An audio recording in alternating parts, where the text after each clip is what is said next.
All right, so welcome to our June workshop. This is going to be our food justice portion of the workshop. Afterwards, there's going to be a little time for a little bit of discussion, and then we're going to fill out an evaluation survey for this part of the workshop. And then afterwards, there's a couple of different announcements that we need to make, and then we will be going into the food as medicine portion. That one's going to be closer to 10 o'clock, okay? All right, so this is our June workshop. This has already been covered, Zoom agreements. So we are going to be talking about racism in the food industry and also a little bit about Juneteenth. So, yeah, beautiful. Do you want to start? We're going to start by playing the video. And this is about, did it not work? I hope it works. Yeah, this is a 7-minute long video, I believe Fernando found on Vox, just about the history and context of Juneteenth, which is today, recently recognized as a national holiday, which is exciting and a step in the right direction from the government, but still a lot of work to be done. So stuff to celebrate today. Is it not here? Let me send the link in the chat. Yeah, if you could, actually, Riley, I'm going to stop sharing my screen for a moment. I need to help Nella get into this room, okay? Okay, perfect. I can just go ahead and show the video. Okay, sounds good. I hope. Also, I'll be presenting today, but my internet has been cutting in and out. So if I freeze up, just someone let me know where I left off and we'll all get through it together. It's going to be okay. All right, beautiful. I'm going to start sharing my screen.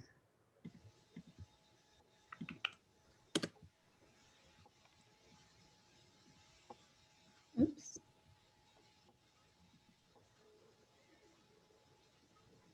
All right.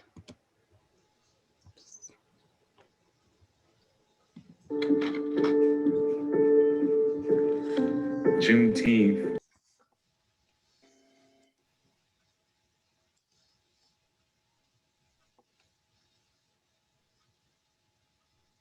Riley, I think we lost the sound. I don't hear anything. Thank you. My bad. I don't see anything right now. You can, okay. Can you hear it now? Juneteenth. Yeah, it's much better. Deeply emotional moment for enslaved people, because for decades, for centuries, enslaved people prayed for, hoped for, fought for in the form of slave rebellions, running away, bought their freedom when they could. And if you read slave narratives, if you listen to spirituals from the era of slavery, you know that enslaved people longed for freedom.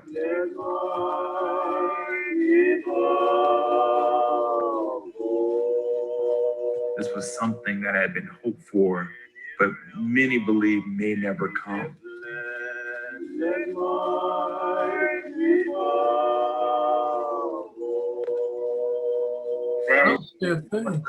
Promised to give me $40 a month in pay. Then lots of the boys said they ain't want it. They rather go free, you know. Ronnie, where's everybody at? To go wherever they wanted. Oh, I see it. Wonder about. For enslaved people, it was an expression of their freedom. Well, that photo was the one that long Miss photo, one of our white folks' neighbors. He come along, we all sitting on the fence, and the colored soldier come along and asked her if she wanted to go with him. And she said yes, she mounted one of them horses. She went on with them. I never did see her and hear tell of her no more. When I think about Juneteenth, I think about it in the context of Emancipation Day celebrations that began January 1, 1863. They took on a whole new meaning when slavery was formally abolished after 1865. You would have had African-American veterans who fought in the Civil War be prominent in these celebrations, dressed in their military garb, speeches from enslaved people, the most prominent Black politicians singing of hymns, spirituals, discussions of registering to vote.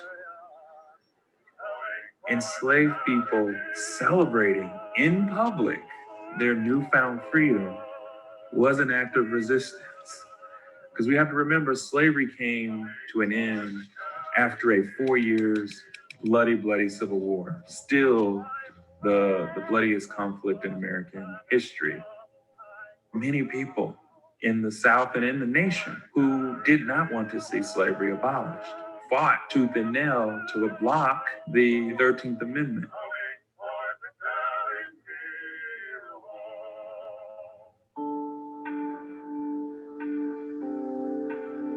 The abolition of slavery created a huge humanitarian crisis in the South.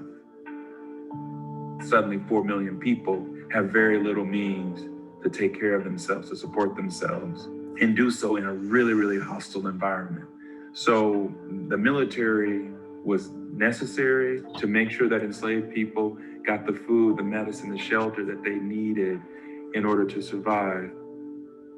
They're also there to protect, to the extent that that was possible, freed people from violence, from recriminations, from slaveholders, from Confederates who still hadn't given up the fight.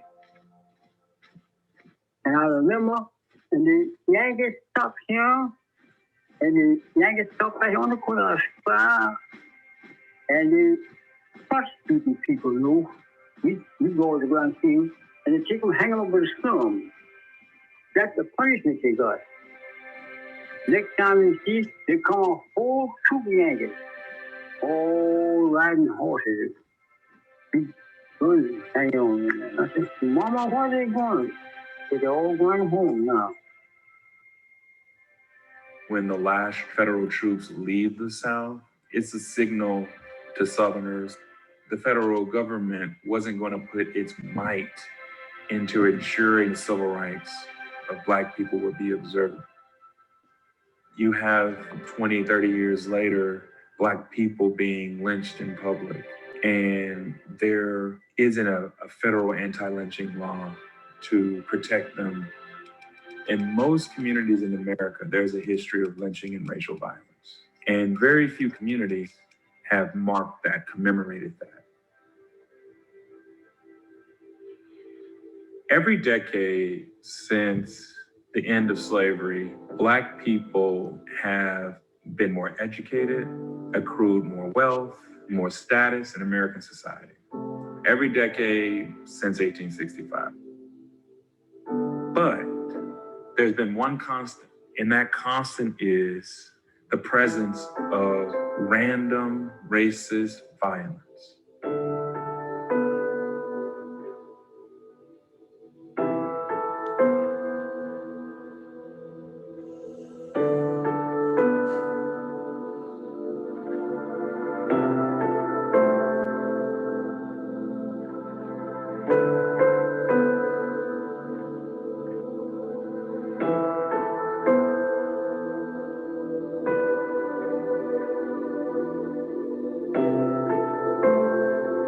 What I see in George Floyd's murder was a white police officer attempting to dominate and to subdue a Black man who was not resisting, who could not resist.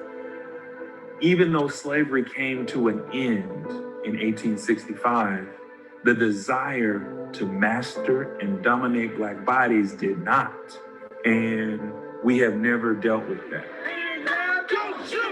These are the kinds of stark realities that are highlighted during Juneteenth. If Black people's lives can be expunged through racist violence and no one is held accountable, how free are we? Are we free?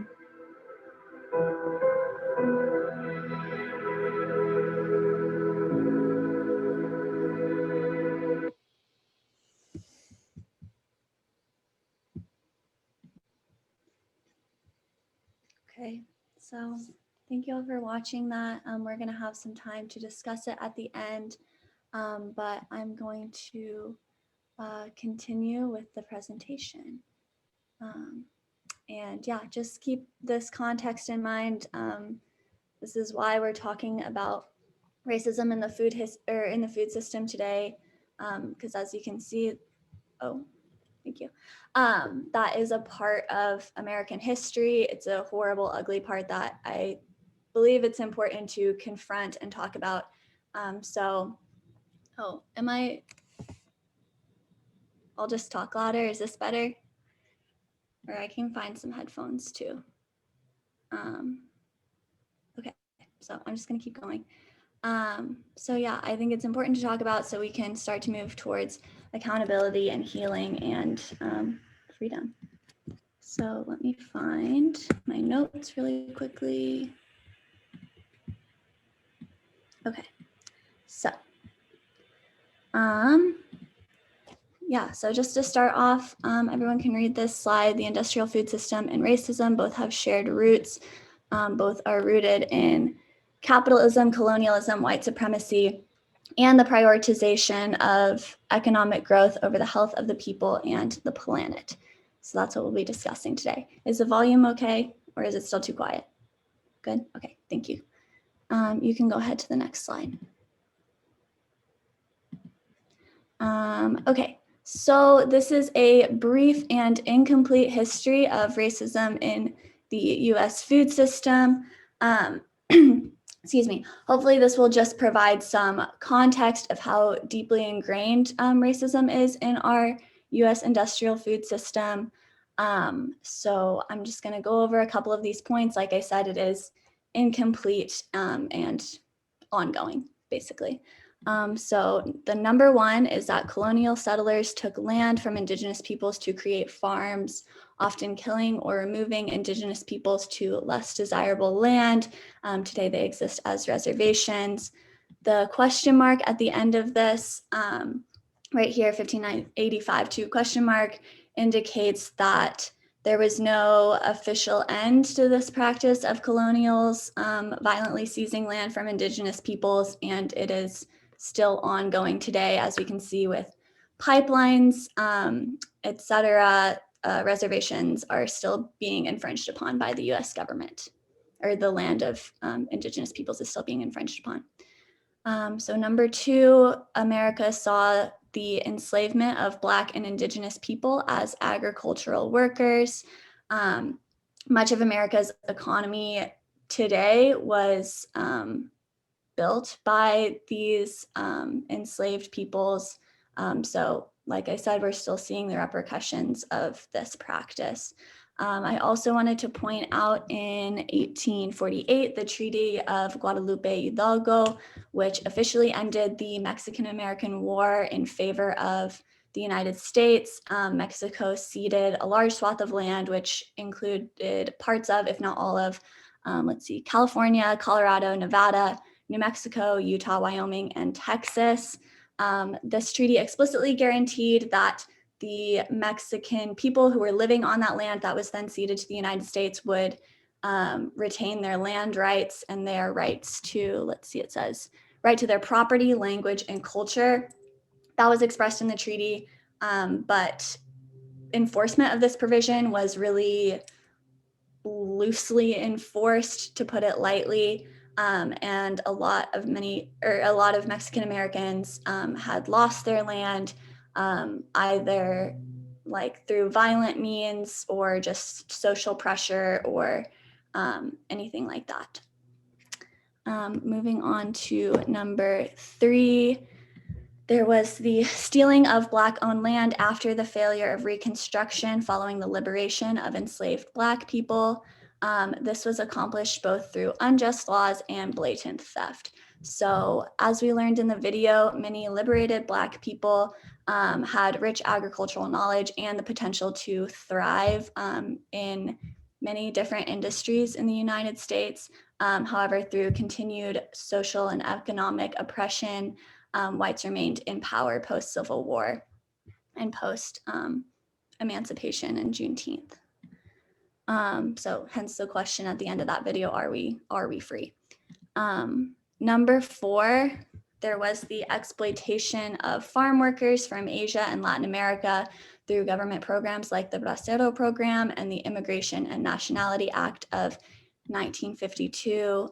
If you're not familiar with these, I can briefly explain, but I encourage reading up on your own just for more information. The Bracero program was a program by the Mexican and US governments that allowed millions of Mexican men to come to the US to work on short-term agricultural contracts.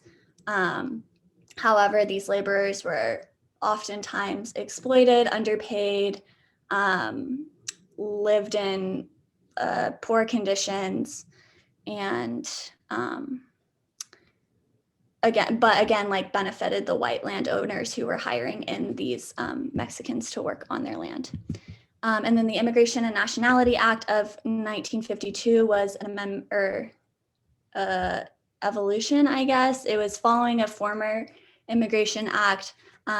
Basically, it used limited and selective immigration policies that limited immigration into the U.S. from any legal immigration into the U.S. from anyone basically that wasn't from a Northern or Western European country. So again, there was the promise of the American dream of bring whatever it says on the Statue of Liberty, immigrants are welcome. However, we can see in this act as recent as 1952, that was truly only open to white Europeans. So number 5, in the United States, farmland was stolen or purchased at unfair prices. We're talking 5 to 10 cents to the dollar by whites during World War II, when Japanese Americans were forced into internment camps, concentration camps. Japanese Americans were told they had about a week to evict their homes in many major cities. So just an absolutely massive loss of property, well-being, family roots, anything like that. It's been estimated to the economic cost to Japanese Americans during this time has been estimated at like $1 to $3 billion. But that is not calculating for inflation. And it also like could never fully encapsulate the psychological trauma and loss that was experienced by the Japanese Americans during this time. There was a small reparations program by the US government, but it was inconsistent and unsuccessful. And then number 6, 1986 to the present, we see the deliberate pursuit of cheap farm labor through the H-2A program, which is a temporary non-immigrant visa program for Mexicans to work on mostly agricultural contracts, and this is just a direct descendant of all of the US's former racist and exploitative worker policies. So that's still going on today. You can go ahead and go to the next slide. So we're talking about all this history because it is, like I said, deeply ingrained in our society. We are still seeing and experiencing the repercussions of all of this history today, one way or another, whether we are benefiting from or suffering from this historical context in this country. So these are 4 categories that I wanted to look at of the health and wealth disparities in the US food system. So number 1 is land ownership. White people hold 97% of agricultural acres. I don't know what else to say about that. Read it again. It's jarring, it's shocking, it's messed up. And 97% of all non-operating landowners are white. So that means white people are still benefiting from cheap and exploited labor of largely people of color or poor whites. So next, like I said, wealth derived from agriculture. People of color make up 14% of all agricultural land tenants, but earn only 3% of tenant income. That's an 11% disparity right there. If it's not going to the people of color who are the tenants, then we can assume it's going to the white people. And white landowners, owner-operators, tenants, and workers. So basically, anyone who's white involved in the agricultural system at any level from owner to worker, or like consistently white people earn more than their counterparts who are people of color in the agricultural sector. So then we see that also impacts food security. So only over 90%, not only 90%, over 90% of Americans living below the poverty line are people of color currently, and almost 90% of the 50 million food insecure Americans are people of color. And that food insecurity deeply impacts health and wellness. So race, poverty, food security, class, location, all, as we all know, deeply correlate with your diet and then therefore your health. And then it also, there's a large correlation with diet-related illnesses, which we'll be talking about a little bit more in the nutrition section of the workshop a little bit later on.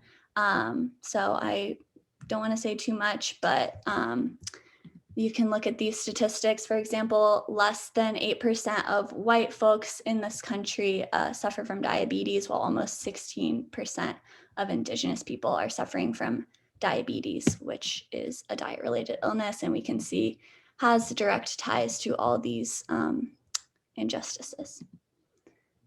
You can go ahead to the next slide, Carla. So, why are we talking about this? Why would we not be talking about this, basically, is my answer to that.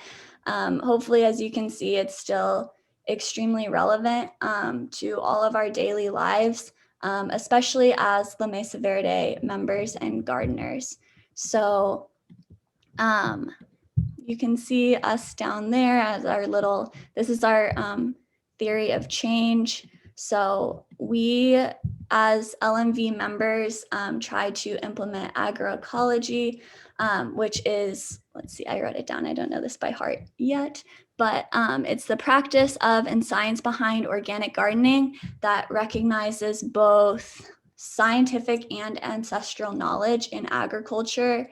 And it also really emphasizes right relationship with the earth and planet and people over profit, like we see in the industrial food system. So I believe personally, by recognizing the social, political, economic context of our food system, the food system is incredibly complex, and it's not naturally occurring, like people created this and they created it to be unjust.